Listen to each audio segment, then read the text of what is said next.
Well, my name's Lorraine Wood, but I was born Lorraine Carol Bull, and the Bull was a name I always hated as a child. We got teased terribly at school, and when I became a school teacher it was even worse, because I'd go into a classroom and put my name on the board and all the kids go like this. So I was very happy to get married and change my name.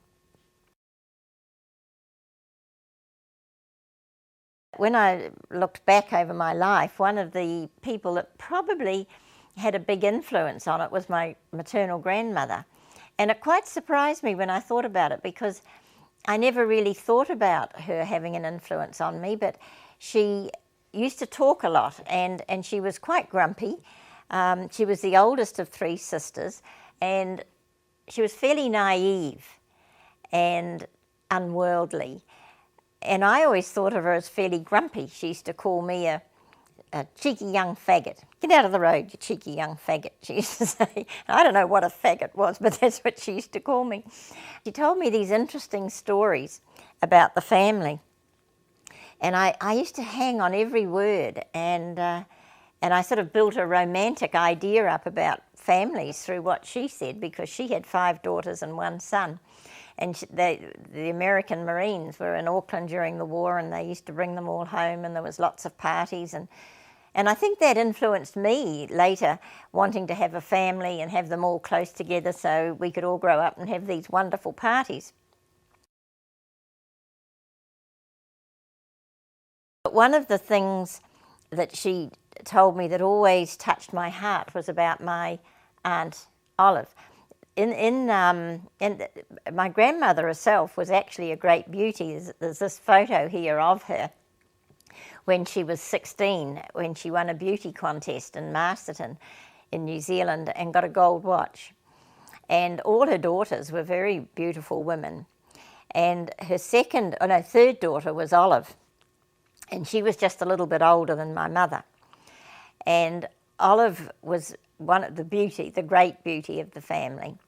It was during the Depression that they were growing up, and she had a job in Mackenzie's in Queen Street in Auckland, and everyone was losing their jobs in the Depression, but they kept Olive on working there because people used to come into the shop to have a look at her because she was so beautiful. I don't know how old she was, maybe 18 or 19. She saved up and she came over to Sydney for a trip, which was a big thing in 1937 or so. And she met her future husband here, Asher Hart. And he came back and they got married, and this is a photo of their wedding, where you can see Olive and Asher and my grandfather.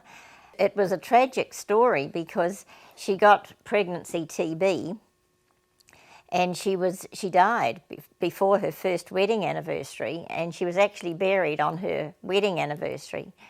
And I always remember my grandmother telling me about the priest saying that this day a year ago I married this girl, and that there wasn't a dry eye in the church.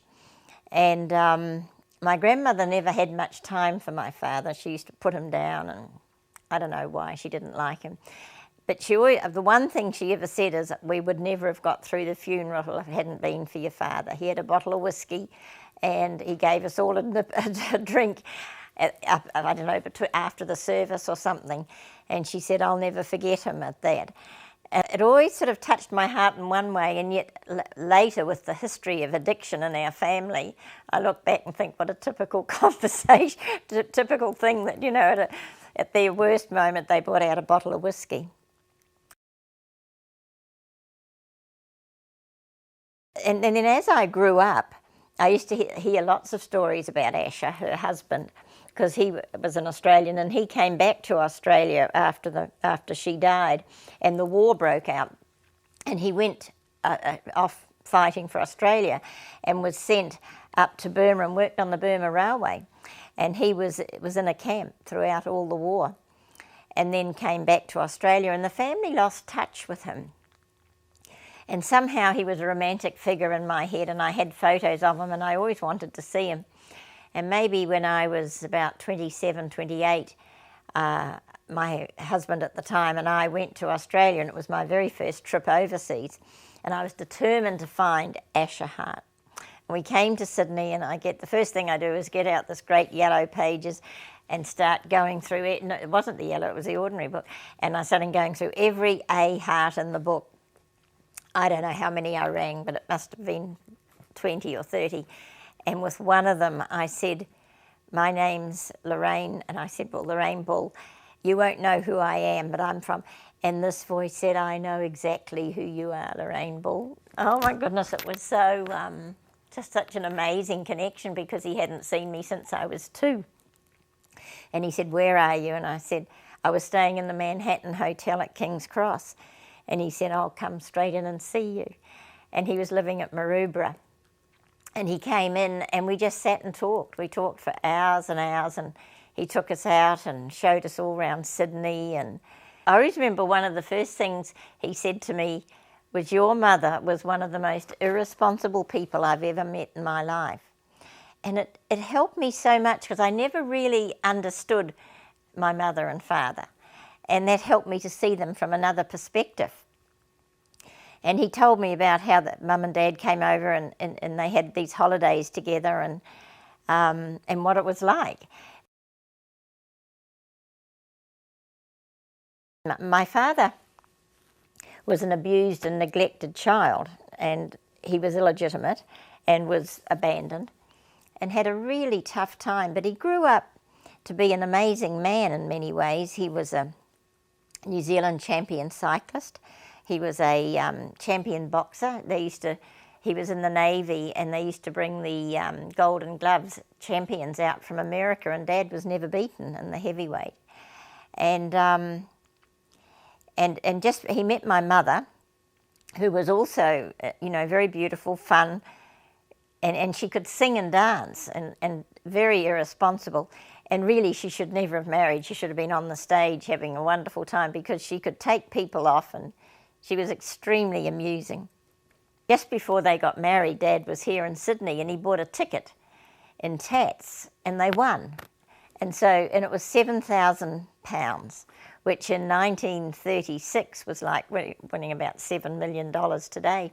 So, they got married, and they absolutely had the world at their feet. They were both great looking, great sense of humour, intelligent, wealthy. They bought a lovely home in Epsom, and you would think that, they'd be set for a wonderful life. But sadly, they both were addicts. They were alcoholics, gamblers, and codependent.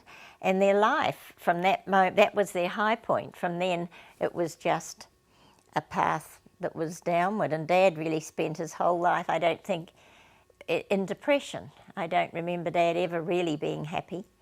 And my mother is 96 and still alive today, but she's lost her mind. So they paid a very heavy price for their addiction. Mum did try to get sober about 3 times, but she couldn't maintain it. And it had a big effect on us children. I was the eldest of 6. And my sister Nolene and I were born before the war, and the other 4 came after the war. And I was the favourite and the special, Dad's little princess. And it was always a family joke that I think I was about 2 when one day Dad was there. He was the light of my life, and the next day he was gone. He was overseas off to war. And there's a photo here of my mother and father and myself on Auckland Wharf the day Dad sailed on the Leander. War broke out on the Friday. Dad got a telegram on the Saturday morning, because he had been in the Naval Reserve. But when he won the money, he bought himself out of the Naval Reserve, which cost him £1,000. Everything he did with the money was just ridiculous, because it's only 12 months later war broke out and he was the first to be called up. So he was at work. He used to have a cycling shop in Karangahape Road in Auckland. And so Mum rang him up and said, there's a telegram here to say that you've got a report for duty. So he packed up, came home, and he and Mum packed up and put me in the back of the car, and they went away for the weekend and pretended they didn't get the telegram. And when he came back on Monday morning, he rang the Navy headquarters and said he'd only just got the telegram, and they said, we'll be in here by 9 o'clock to get a fitting for your uniform. And that was the Monday morning. I came home Monday night and back in Tuesday morning, and at 4 o'clock Tuesday afternoon, he arrived home and said to Mummy that he sails at 6 o'clock. And this is the photo taken on the wharf, and he sailed that day. Why is that affecting me so much? And he was away for, I think, for 6 months the first time, and then he went away for 4 years, which was a long time. I always remember, I used to get a lot of headaches, and I said to Mum once, "Did you ever get headaches?" And she said, "No, the only headache I ever had in my life was the day Dad sailed." And it was always a family joke that when he came back from overseas the first time, they were standing in Queen Street and all the sailors marched up, and they were taken up to the town hall and given lunch, and all the family had to wait until they came out. But somebody was holding me up, and I recognised him straight away, and I called out, "There's my father, and aren't I the spitting image of him?" So I remembered. For our generation, it's quite hard to imagine being married and having someone going off to war, but they really had it tough, that generation, and they were very stoic, and they never complained. Dad would never discuss the war. But I do remember Mum saying that when he came back, he was an alcoholic. He was very different to the man who went away. But it must have been tough on her too, because she had 2 little ones, and as I said, she wasn't responsible, and Dad had left her in charge of his business that he had. And we've still got the letters that he wrote her, and he used to say, you know, now dear, you're doing a very good job looking after the business, but don't give Slater any money, who was Dad's partner. And I don't know what happened, but Slater got the business off them somehow.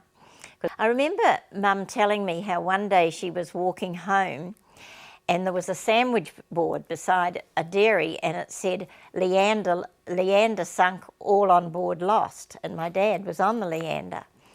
And she, you know, there was no TV and news or anything, and she got such a shock, and she saw this, so she rushed home, and the first thing she did was to ring her older sister, Auntie Leela, and Leela was always very calm, and she said, "Now, don't worry about it, just cook yourself and have a cup of tea and just wait and see. It mightn't be true, it might be just a false report." And they had to wait 2 days, and sure enough, it was a false report. It was a different boat that had been sunk. But can you imagine, you know, what they had to go through, really? And I can remember as a kid playing on Takapuna Beach, and you couldn't go into the water because there was barbed wire right up high, because we were expecting it to be invaded by the Japanese. And I can remember as a kid also, I used to have nightmares at night, dreaming about the Nazis, and I had no idea what a Nazi was, but I was really scared about them. I must have heard people talking, and I think there was a lot of collective fear at that time. People didn't know what was going to happen. The other part about the war that had such a profound effect on me, and somebody said to me the other day, "Can you tell me what was the happiest day of your life?"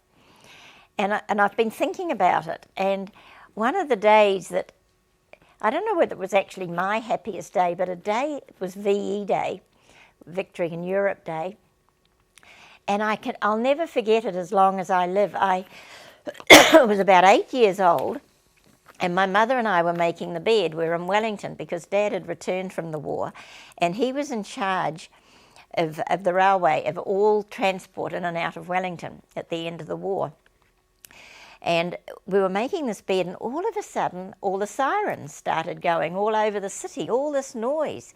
And, you know, I was scared, and I said, what is it? And Mum said, it must mean the war's ended. And the next thing, the phone went, and Dad said he was sending someone round to pick us up. And the next thing, a Jeep pulls up outside. We lived in a block of flats, and Mum and my sister Nolene and I get in the Jeep, and they take us to the Admiral's headquarters at the naval base, and the Admiral of the Navy in Wellington was having a party. And I can remember this as clearly as anything, people were all over the streets, and it was early in the morning, and it was just starting, and we were at the naval base all day, and the Admiral said to my young sister, what would you girls, I said to both of us, what would you girls like to drink and to celebrate, you know? And I said, oh, I'll have a lemonade, please. And he said to Nolene, what would you like, young lady? And she said, I'll have a whiskey, please, but I'll have it straight. She was about, I don't know, maybe 4. Anyway, we had such a great, everyone was making a fuss of us. We were the only children there, and they were dancing with us and talking and throwing us around. We'd never had such a time. And on the way, then it was time to go home, and we got back in the Jeep, and they drove us down through, there was a naval officer driving, Mum and Dad, and Noel and I were in the back. And the Jeep was open, and they were driving us down Cuba Street and Willow Street in Wellington. And it was thick, the Jeep couldn't move, you know, it was just people everywhere. And I remember men with only underpants on up on the up lampposts, and everybody singing and laughing and drinking, and the music, and it's something I'll never forget. I can still, you know, I can just feel the vibrations, and I can see the people's faces, even though I was only 8, and it was one of my very earliest memories. Very special.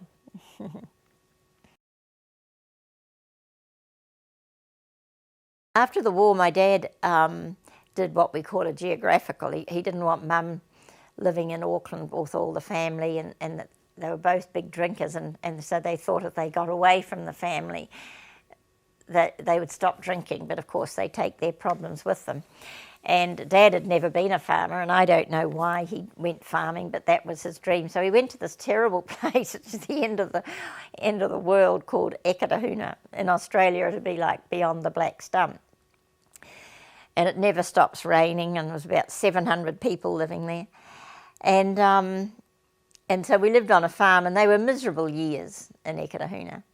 But the funny part was, my grandmother, who was Miriam Collier, the one who won the beauty contest, she lived in Masterton, which was 17 miles from Ekatahuna. And when my grandfather, who was an Australian, he had boarded ship he left Australia and came over to Wellington, and he jumped ship, and Wellington decided he was going to stay there. And he walked up the Rimataka Ranges and got to Masterton, and he was playing the piano in a band, and met my grandmother. And they got married. She was only 17. And when they were first married, they went to Ekatahuna and lived there in their early married life, until one night he came home from work, and she was packed up, and she says, come on, we're getting out of this place. It's the end of the world here. And they shifted and went, I think, to Auckland. But, you know, years later, Mum there, and when I got married, I started off my married life at Ekatahuna, so I always thought that was a bit strange. After the war, my father had a Buick car. You know, he was a big noter in many ways. I don't think anybody in New Zealand had a Buick except Dad. He imported it, and it was a coupe, which it had no seats in the back, and Noel and I used to have to get in behind these and just sit on the floor in the back. And when it ran into engine troubles, he couldn't get the parts, and it cost him a fortune. But it sure looked a glamorous car while it was going. But he took us up over the Rimataka Ranges to look at a farm in Ekatahuna. And it was very scary. Those cars used to be blown off the ranges when the winds were high there. It was quite a common event. And many years later, my girls, I think it was Frances and Fleur, and Bill and I went back over it, and it's just nothing now. The roads have been widened, and there's fences, and none of these things can happen. It was amazing though. When I was 8 years old, it was a very different trip going over those mountains. Very scary. After the war, Mum and Dad had another 4 children. They had my second sister, Christine, and then there was 3 boys, Peter, Kerry, and Errol. And they were Christine was born in Wellington, but the boys were all born in Ekatahuna. And I was lucky enough to get to boarding school, and I went to boarding school when I was about 12, which was probably one of the greatest things that ever happened to me. I went to St Bride's in Masterton, and that was good for me.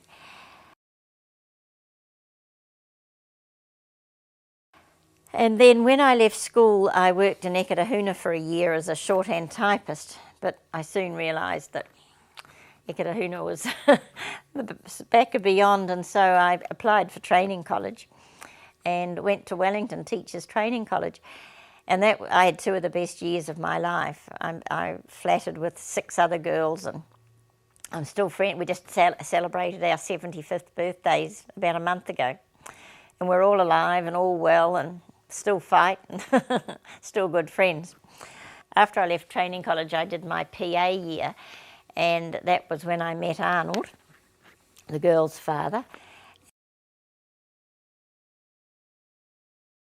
We got married in 1959.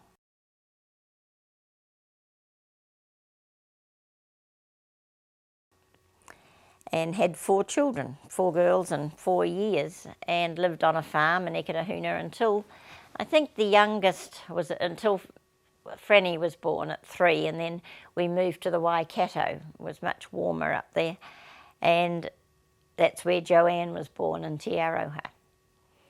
And we lived there for 6 years, and Te Aroha was a lot of fun too. We made a lot of friends there and used to have lots of parties and go to the races. Country life was it was very full, and people were very involved. I was in the Mothers Club, president of the Mothers Club, and we used to put on great concerts. But suddenly one day I was looking out the window and all I could see was cows, and I used to think, I was a real people person and still am, and I used to think, surely I can be somewhere where I can be with people. So I talked my poor long-suffering husband into going to the city, which was a great shame really, because it suited me, but he really was a country boy. And it was not long after we went to the city that the marriage dissolved, and I ended up marrying Bill Wood, and Arnold married Linda. And we're still good friends today. He's a very good man, and we just grew apart. Married Bill Wood, who was an Australian, and then we had a daughter of our own called Fleur. So I ended up with 5 daughters. And Bill had 3 girls, so we had 8 daughters between us. So I know quite a bit about girls, but not much about boys.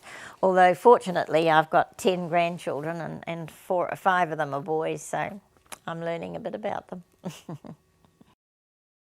The second time I met Bill, he walked into a room one day and he said, "Hello, Lorraine," and I said, "Hello, Bill," and an electric current went across the room. It was just something you read about, and I'd never experienced anything like that. And it was just love at second sight for both of us. And, he was my best friend. We were good business partners. He was my husband, my lover, my father of my daughters. And I always think I was very lucky to have met Bill.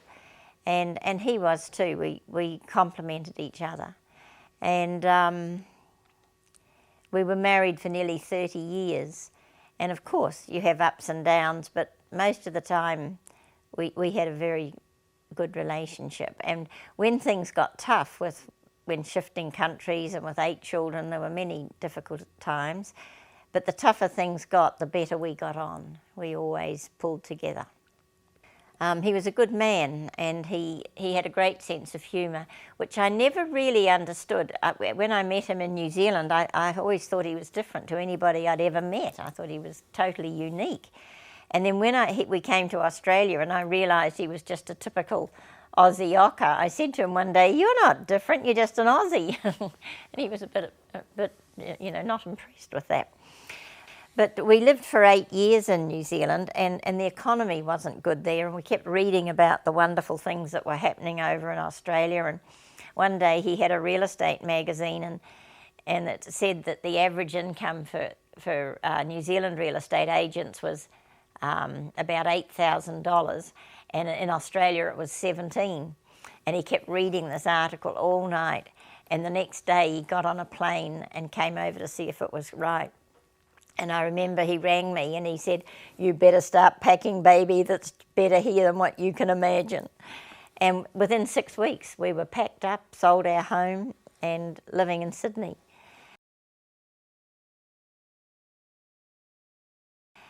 And oh my goodness, it was hard at first. Some of the girls had grown up and left home, some came with us. And we had to rent, and it wasn't as easy as what we had thought. But it's always hard shifting in a country and learning new customs and new ways. And I think we were both on wages, and rents were expensive, and daycare for Fleur. I don't think we had anything left. We had to live on our capital, which we didn't have a lot of. But we knew we had to get into real estate, and we started on our own, but that didn't work out. And Bill knew that he had to buy a business. And one day he saw one advertised in Lane Cove, and it was for $85,000, and he said he was going to go and try and buy this business. And I looked at him in horror and said, how do you think you get, we only had about 20 or 30,000. He said, don't worry, I'll fix it. So this business was called McDiarmid's, and there was a lot of jealousy among all the agents at that time, and they were all wanting to buy his business, but they were only offering him $75,000 for it. So Bill was smart. We had a Mercedes, and he parked that a few blocks away and walked up to the office. And he said to Ian, look, I can see your business is worth what you're asking. I'll pay that. So this guy was happy to sell it to Bill. He didn't want to sell it to the locals. He'd had 35 replies, and he gave it to Bill. So, and I can remember Bill coming in home and saying, he's agreed to sell it to me. And I just felt sick. Well, how are you going to pay for it? And he said, oh, don't worry, I'll go and see the bank. So he went to the bank, and sure enough, the bank gave him most of the money. But, we'd only just arrived in Australia. We had no record or nothing. Anyway, he was $5,000 short. So he goes back to Ian and says, look, Ian, I really want this business, but I'm $5,000 short. He said, will you leave it in for 12 months? This guy said, yep. So that was how we got into real estate. And we both got working so hard, and we loved it. It was just fantastic. We only had about 350 properties, but Bill would go out and he'd buy another property and bring it home. He'd bring home in a manila folder, and he'd say, there, beautiful, I've bought you another business. And I'd just get cracking and do all the work. He was a character, but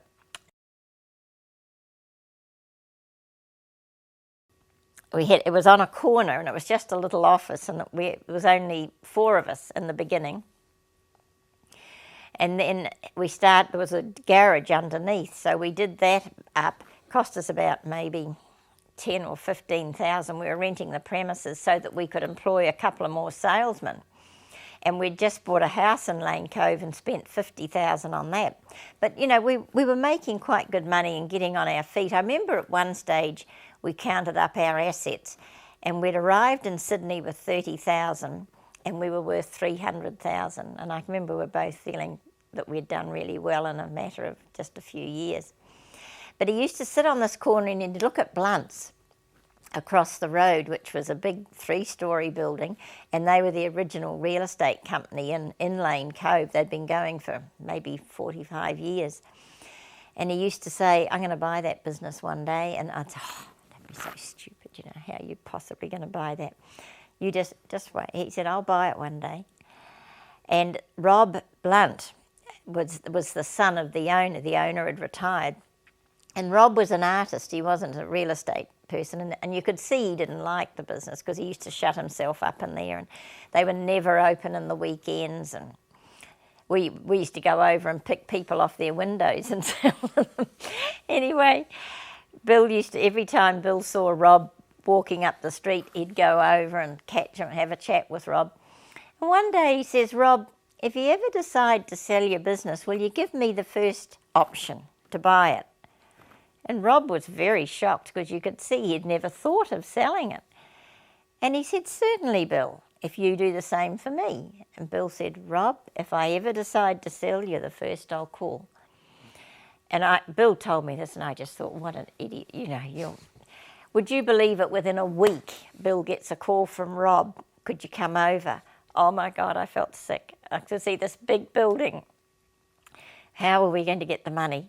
And Bill comes back grinning like mad. Yep, he wanted to sell the business, and he wanted 500,000, $500,000. I mean, that was, oh my God, in the early 80s, you know, that was a lot of money, and we didn't have much.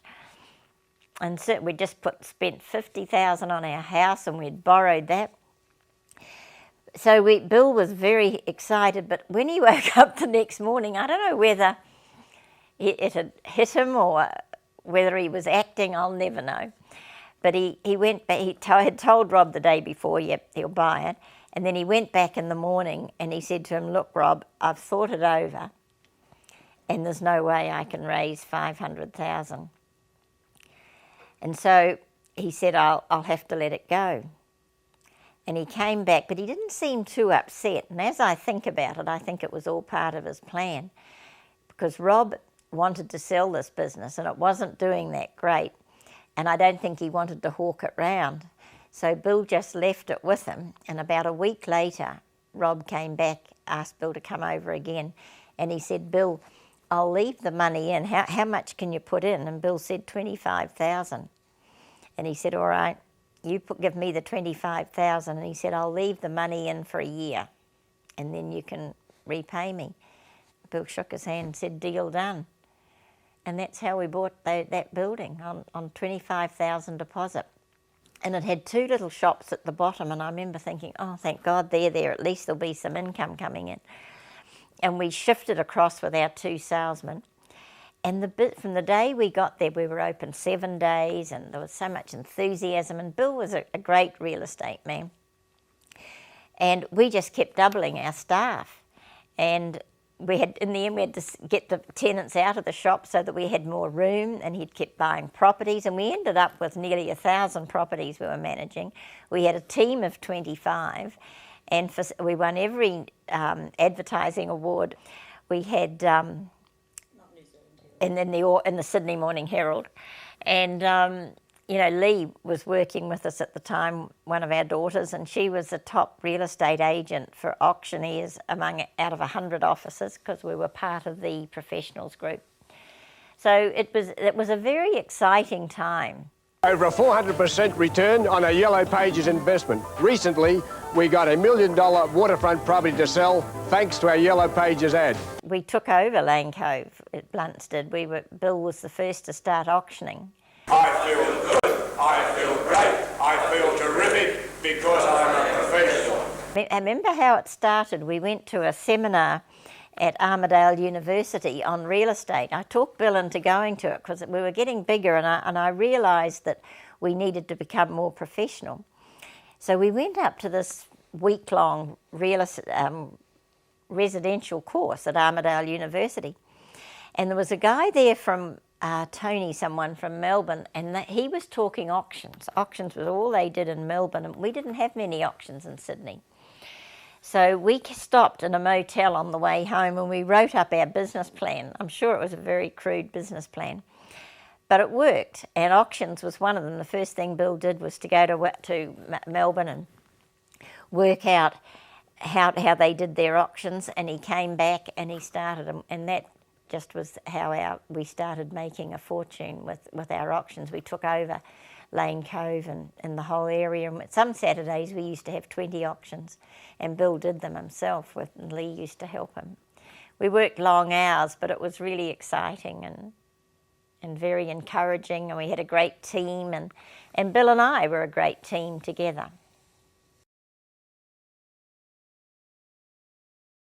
My children have been brought up with a very hard work ethic. I've always been a hard worker ever since I was a kid. In fact, I'm a workaholic. I guess it's my drug of choice. And I think work is important. Bill was a hard worker if he was interested, but if he wasn't interested, he wouldn't do it.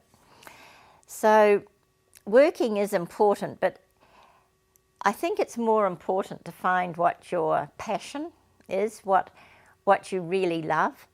And if you don't know what your passion is, they say if you keep asking the universe for 40 days in a row, you will know. And I was very lucky that I found out what my passion was, which was recovery. I found that in 1986, but that's another story. And I've followed my passion since 1986, and I've been so lucky, because when you're in alignment and you're following your passion, you know in your heart, you know when you hear the truth, you know it. And I've always been very optimistic. I can't stand being around people that are pessimistic or fearful. And I've always had a knowingness, and I've known when it's been right and what things to do. And I have a gut feeling with people. I know I have a feeling with people as soon as I see someone and employ someone, and I'm very rarely wrong. And I didn't used to trust that, but I do now. And so what I could say now is to find your passion and follow it, no matter what it is. I think Lee's a great example. As my eldest daughter now, she's starting a new career and she's following her passion and she's enthusiastic, and I can see it's going to be a great success because it's what she wants to do. She's passionate. You know, don't settle for second best. Don't sit in jobs that you're bored with because it's safe and secure. Take a risk. But it needs to be a calculated risk.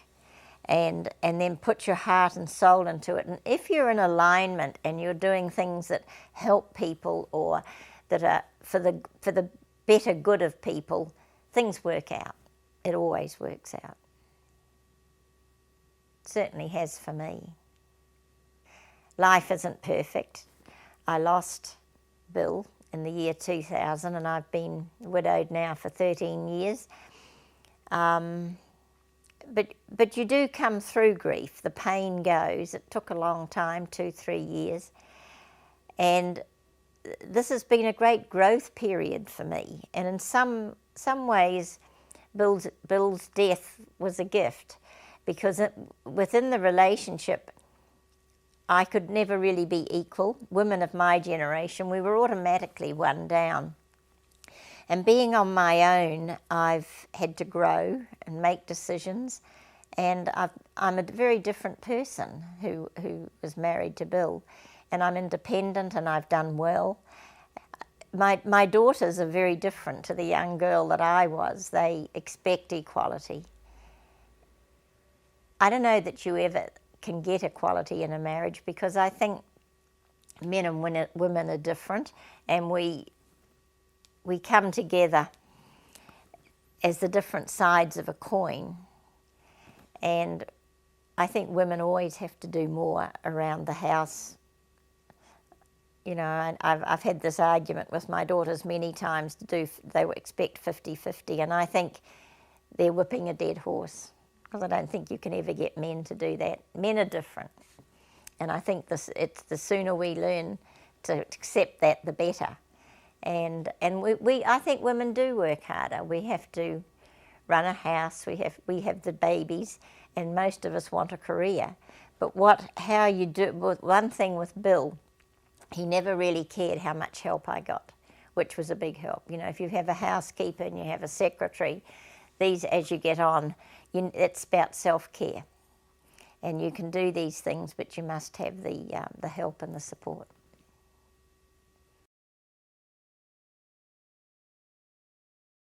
I was brought up a Catholic, but very contradictory, because my parents they weren't practicing Catholics.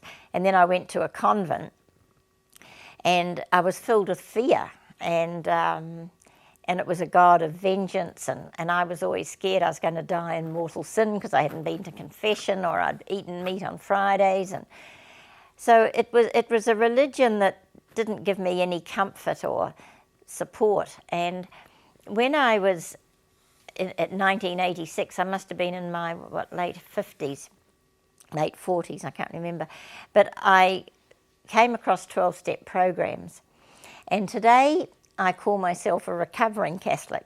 And you know, I'll always be a Catholic. I love the church, and I take what I want and leave the rest.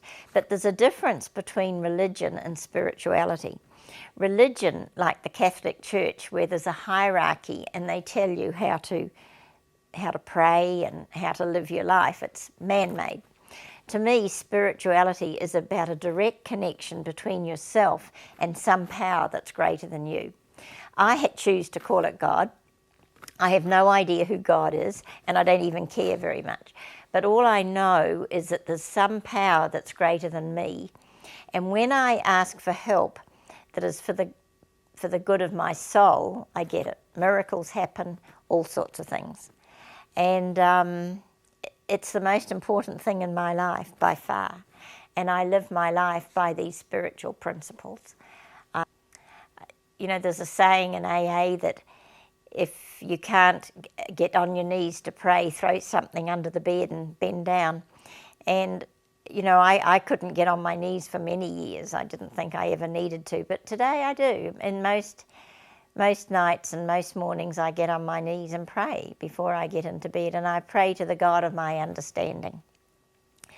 And I don't think it matters much who your God is, whether it's, you know, the sunshine, being in the air, whether it's Buddha, or it's whatever it is that gives you solace, support, and comfort. And I know when things are too much for me, I just put them in the hands of, sometimes I call it the universe. To myself I call it God, but when I'm talking to people I often call it the universe, because I think that's more acceptable. But I just say, look, this is too much for me, God, you handle it. And somehow, you know, it takes the stress out of your life. I don't have to worry. If I see kids sick or one of my kids in trouble and there's nothing I can do, I just hand it over. And somehow things always work out. Miracles happen for me in my life. You know, in 12-step programs, they say if you follow the guidelines we set out, you'll find a life beyond your wildest dreams. And that's happened for me.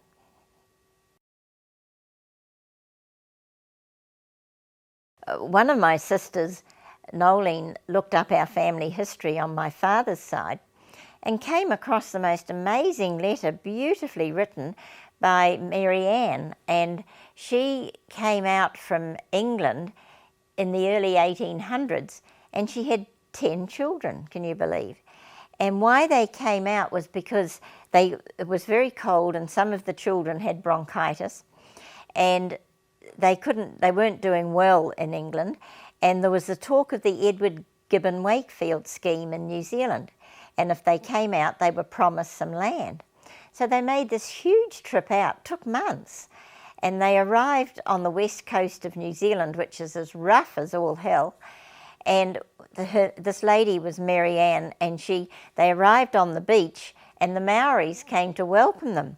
And they were terrified, and she had this great crinoline on, and all the kids hid underneath, or some of the smaller kids hid underneath her dress. And the Maoris were doing the welcome to them, the haka and different things, and they were absolutely petrified. And then one of the kids peeked out from under the dress, and the Maoris all started laughing. And in Maori said it was like the chicken with the chook with all the chickens under its feathers. And then her letter goes on to say how hard it was, and for the first few years they had to grow their own food. But the amazing thing was they're all in Nelson, in a cemetery now, and of course, and they lived to be about 90. There was only one who died young. So we've got good genes in the family going right back. And Edward Gibbon Wakefield came out to New Zealand, and he used to sell the idea in New Zealand because he wanted to get people, because there was nobody there except the Maoris. And so, you know, very brave people came out. And that it was a free colony. It wasn't like in Australia where there was convicts. And a lot of Scottish people came out. And we were never able to trace what happened to Dad.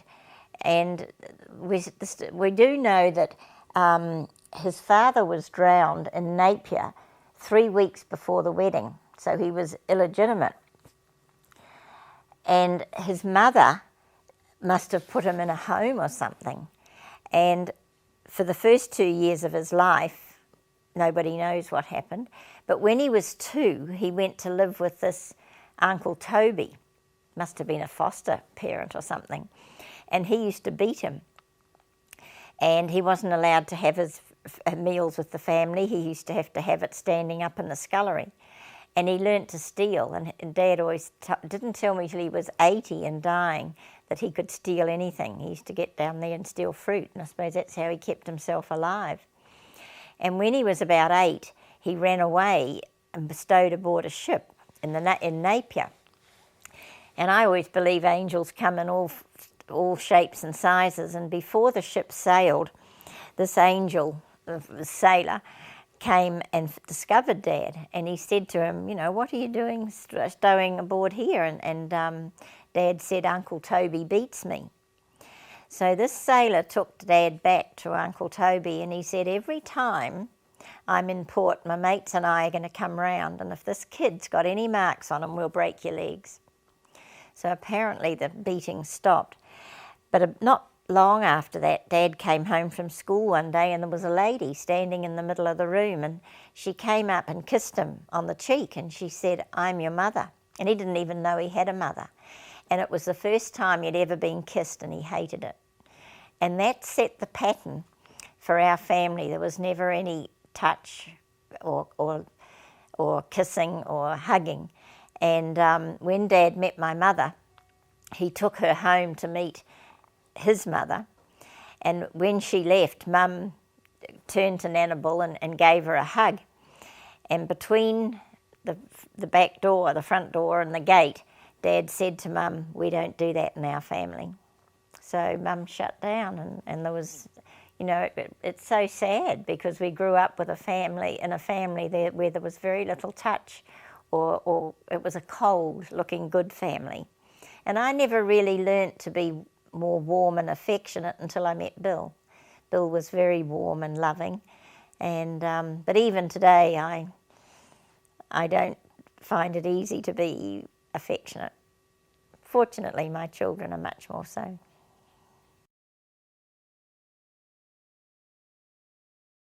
Well, I suppose I learnt to type on one of those old typewriters. We listened to the radio. I can remember there was a serial on the radio called Thundering Hooves. And Nolene and I used to listen to that once a week. Oh, we couldn't wait for Thundering Hooves. And there was this one big episode where the horse had got the bad girl in the stable, and she was screaming, and the horse was kicking her to death. And Dad came in and turned it off because it was very bad for us to listen to something so violent. I still don't know what happened to that girl in Thundering Hooves. We used to read at night. There was a lot of reading. And I can remember when we first got television, Joanne was born, and I was transferred from one hospital to another, and on the way we passed our home, and Arnold had bought television. And I came in, and the kids were all sitting around watching the TV. And I think it used to start at 6 o'clock at night. It went from 6 till 10 at night. And at 10 o'clock, a little Kiwi used to come out and say, good night. So all New Zealand packed up at 10 o'clock and went to bed. When we started in real estate in the early 1980s, we had a kerosene copier, which was the most complicated thing. If we wanted to make copies, we'd fill it with kerosene, and I could never work it, and it was so complicated. And I used to do the statements with magnetic strips. Every property had a magnetic strip, and we thought they were wonderful because, you know, you didn't have to write out all these things, and you'd put these strips in. But I used to go into work at 4 o'clock in the morning to get them all out on the one day. For a phone, we had a party line, which there was one line that connected maybe 20 people on the one line, and you all had a different ring. Like ours was S, 3 short rings. Somebody would be M, and that would be too long. So you only answered the ring with it was 3 shorts, which was yours. But if you lifted, say that M went, you could lift it and you could listen in on the conversation. So as kids, we used to think this was great fun. And I remember once listening into the neighbours talking, and my young brother was crying in the background. And I remember these people saying, I think there's someone listening, don't you? And they said, yes, I can hear someone crying in the background. I hung up quickly. I guess they knew it was me. So that was our telephone system that we were lucky to have it. Toilets used to be out the back. And I used to hate going to the toilet because it would be cold and freezing, and we used to have the sandman that used to come round and empty your toilet once a week. Unbelievable, isn't it? Well, I always had a washing machine, but I can remember the day my mother got her first washing machine. I must have been maybe 12 or so, and she washed right almost through the night. She put every sheet she had in the house, because she used to boil the copper and wash it. When she got that washing machine, everything in the house went through. She was so thrilled with it. And we had a fridge that lasted maybe 30 years. Things didn't work out, didn't ever wear out in those days. One of the naughty things I did when I was a kid, when I was growing up a bit, teenage, I remember one New Year's Eve, I went out, it was my first New Year's Eve I'd been out, and we went, what did you call it? House hopping, or it's a special name they had for it, forgotten now. And we used to be the first footing, that's right. And I was with my boyfriend, and we went first footing all round the district. And I got home about 5 o'clock in the morning. I must have been maybe 16, and I'd never stayed out that late in my life. And as I came in the door, I could hear Dad's footsteps coming down the hall, and I thought, oh my God. And so I rushed into the pantry to hide, and because he was going to milk the cows. And I rushed into the pantry and hid behind the door. And what do you think? He had run out of matches, and he walks out to the pantry to get the matches, and he's half asleep and reaches over and looks down and sees my feet, and he got such a shock. And he said to me, what the hell are you doing here? And I was too scared to say anything, and he just said, get to bed. He never mentioned it again. I thought I'd get really told off. There was only 12 in my school and when I lived in Rongo Kakako, 12 kids. So it was pretty basic education. And at the convent, it was terrible. They wouldn't let us have the newspapers because we might read something that wasn't healthy.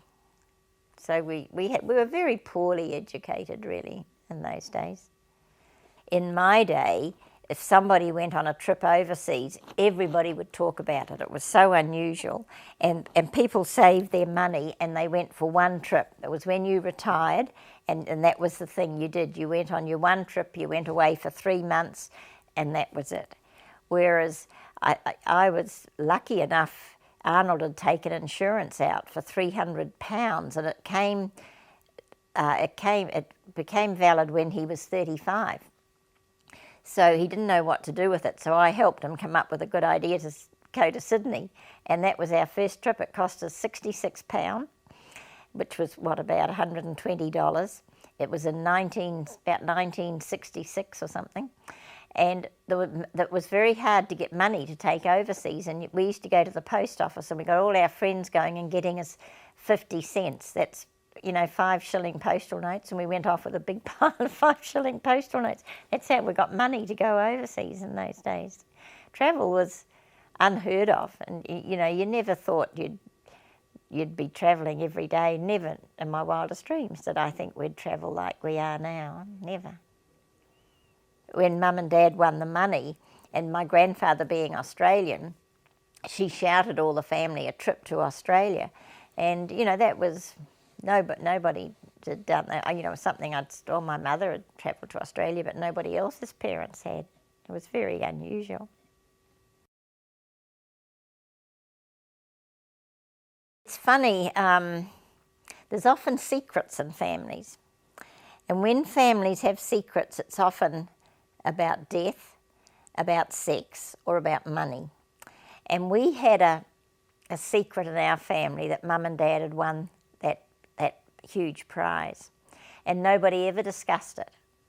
And when my younger brother was maybe 40 or 50, somehow he found out, and he said to me, "Why ever didn't you tell us?" And I just looked at him in amazement. I didn't know that he didn't know, but unconsciously we were all protecting Mum because they'd wasted so much of their money. Dad bought his mother a house, and Mum bought her mother a house. And I always remember my grandmother saying to me that if it hadn't been for my mother, she'd have never had her own home, because they were brought up in the Depression and it was tough and they never had a home. And she said she not only bought me this house in Mount Roskill, it was 21 Kingston Avenue, Mount Roskill. It's still there today. And she said she took me out and bought me, if she furnished it. And she said she looked at the bedroom suites and she didn't know which one to get. And she said to my mother, I think I'd like to get twin beds, Noeline. And so she got twin beds for her and Georgie, my grandfather. And I can remember those twin beds as clear as anything. As a child, I used to sleep in with Nana. Many years later, I remember she gave Dawn, her younger sister, a wedding, and she gave all her sisters £50. And then they ended up, through their drinking, virtually with nothing. And when my grandmother died first, and she left it to my grandfather, but she used to always say to me, when I die, this house will go back to your mother. And so when my grandfather had the money, I said to him one day, Georgie, Nana always said one day this house would go back to my mother. And he said, yes, it should really, because she did give it to us. But he said, I thought it was fairer to leave it to everybody. So he was old and 90, and I went and got some legal advice, and I thought it was probably better to leave it until he died, and then talk to the aunts and see if they would share it out, let Mum have a bigger share, because she had nothing. So after he died, the house was sold, and there was about £20,000, I think. So I went to my aunts and said, look, you know, you've all got your own home and Mum and Dad have got nothing. Would you let her have half and then you all have the other half? Because if I could get the 10,000, we could have bought her a house. And at first they agreed, but then the next day they changed their mind and wouldn't hear of it. So Bill said, well, let's take it to court. And so we got the best solicitor in New Zealand, Stuart Enor, and that's another piece of really good advice. If you ever have to go to court, get the best. And he wrote the law. He was very, very good. And we took it to court, and it took a long time, took about a year. But we virtually won the case. He gave my mother £15,000 and divided the rest between those who needed it. And one of the things he said in his summing up, he was very smart, he said, I have to wonder what Mrs. Bull did with her money, that she's ended up in this position. But he said, what I believe is that it was what her mother said to me, Lorraine, that, you know, it put a roof over our head. He said it's the sort of thing somebody would say in the during the Depression. And he said, I believe that she said that and that she would have wanted her daughter to have the house. So it caused quite a lot of problems in the family. My aunt Leela was very annoyed with me and said to me, you'll pay. And she left, I was apparently in her will, and she took me out of her will and left all her money to my sister Noeline. But I was delighted. You know, I didn't need Auntie's money, and my sister Noeline did, you know, I was delighted she could do with that money. And we were able to buy Mum and Dad a house and for cash. And so it gave, and Dad never said much, but once he said to me, if it hadn't been for you, we wouldn't have this house, and I'll always be grateful. So I was very glad that I was able to do that. And it was Bill, actually, who really pushed that and helped me with it. My mother was very lucky. She not only won it this time, but Dad gave, actually when they won it, Mum was working, and he sent the ticket to her, and the lady at work said to her, you're wanted down at the office or something, and they gave her this ticket. And so she took it and put it in the bank until Dad got home, because he was away at war. And my grandfather wanted Mum to cash it up. He said, Dad's given you the ticket and it's your money. And Mum said, no, Harry gave it to me and we'll go halves. So when Dad came back, they took half each. But at their engagement party, old Georgie Bowen got a bit drunk, And he was only a little fellow, and he said to him, Dad was big, and he said to my dad, you were lucky you got half of that money because you gave the ticket to my daughter and she didn't have to give you half. And Dad got him and picked him up and shook him, and he said, don't you ever speak to me like that again. So there was never much friendliness between my dad and his father-in-law, I suppose you can understand. But that's what happens when people drink, I guess, because old Georgie was an alcoholic, that's for sure.